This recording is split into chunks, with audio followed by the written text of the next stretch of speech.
What began your interest in the differing importance and skill of scribes in Greco-Roman Egypt? There are a number of factors that have informed my interest in ancient writing practices. One of the primary ones is an interest in the materiality of writing in ancient objects inscribed with texts. Not only are the texts per se of interest, but the social and cultural circumstances in which they were produced. I'm interested in who wrote them, why, and it's not so much differing skill levels of the writers that interest me, though that is an important issue, but mainly the focus of my research is on sort of peeling back the identities of these agents and finding out who they were, because these were real people. They were soldiers and priests and officials and mothers and fathers and brothers and sisters who generated this large body of written documentation, literary texts, administrative texts, all kinds of texts, and an interest in the social and cultural history of Roman Egypt, where most of the texts I deal with survive, is really one of the prime motivating factors behind my work. Why is papyrological evidence a rich source of understanding the various skill levels of scribes during this period? Papyrological evidence is a rich source because we have so much of it. We have thousands of texts from Greco-Roman Egypt, inscribed mainly with Greek texts, but also Latin and Egyptian. The sheer quantity of it makes it rich, but also the quality and diversity of it makes it rich. You have all kinds of everyday texts, from receipts and accounts, private letters, party invitations, to administrative texts, petitions, legal proceedings, and everything in between, plus literature. It also preserves a large body of Greek literature. And all of that taken together can tell you a lot about the literate members of society that produced it. How did literacy in Greco-Roman Egypt differ from scribe to scribe, and why was it so? Some writers were better skilled, better educated, others less so. There was differing access to education, much like today. It depended on class, wealth, availability, quality of teachers. You could have a really good teacher luck out and get a really superior education, or you might have a not so good one. There were also things like gender issues that could play a role. Women had access to education and did learn to write, but not in the numbers that men did, surely. So this differing access, differing availability, and also differing lengths of time all played a role. Some people went to school longer than others. How does one gain access to ancient Greco-Roman papyri to study it? Are there limitations to the resources you have, and have there been efforts to collect more resources? Access is getting better. The internet has provided easier and greater access to papyrological resources. To get at resources sort of depends on what you want to do. Specialized libraries are rather few in the world, but increasingly you can find things in the internet. You can get pictures of lots of papyri, you can get transcriptions of them, articles pertaining to papyrological subjects.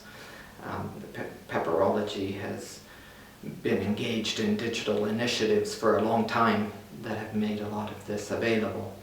But if you want to study it, you still need somebody trained in the subject who can teach you, and that puts a limit on resources. There are, in the United States, summer schools offered by the American Society of Papyrology that sort of fill this need.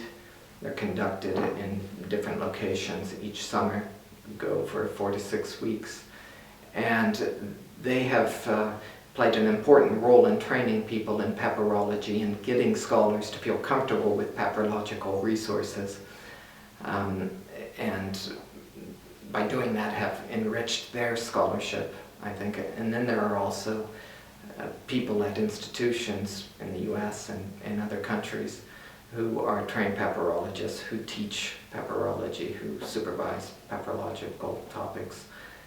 The University of Michigan, Berkeley, Duke, Yale, NYU. That's the name of a few places in the States that offer papyrology. Why is studying the differences in literacy between scribes in Greco-Roman Egypt a worthwhile pursuit in the context of ancient culture and society during this period? Well, it's not so much about different skill levels. That's not at the heart of what I'm doing.